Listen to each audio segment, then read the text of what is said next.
Imagine living thousands of years ago with no microscopes, no antibiotics, and no clue about germs.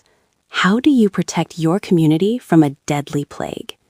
Today, we are opening the ancient text of Leviticus, not as a religious book, but as a surprisingly detailed public health manual for containing a contagion. At the heart of this system, you basically have two main players, the person who might be sick and the priest. But the priest wasn't just a spiritual leader here. In this context, they were acting more like a trained public health officer, the frontline diagnostician for the whole community. The entire process kicked off with a mandatory physical exam. The priest's job was to observe, not to guess. The priests were trained to look for really specific signs to tell a minor problem from a major disaster.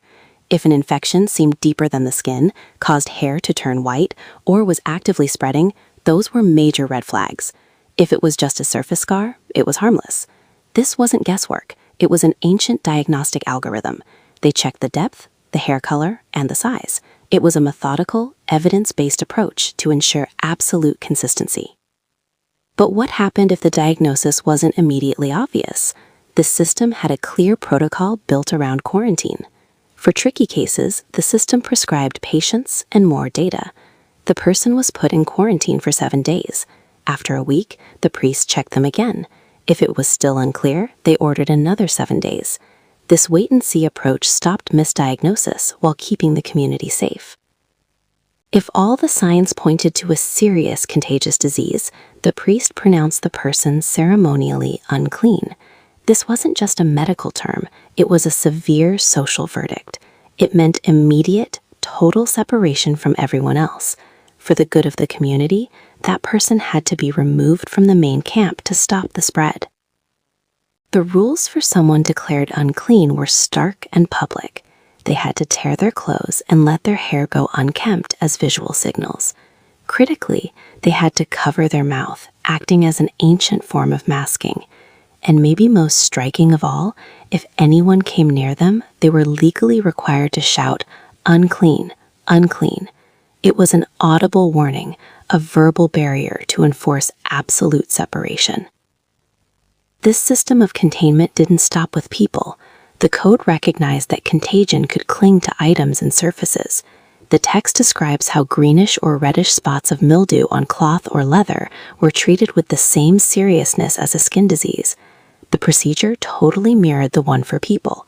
The priest examines the item, quarantines it for 7 days, and then checks it again. If the mildew faded, the item could just be washed. But if it had actively spread, the logic was simple.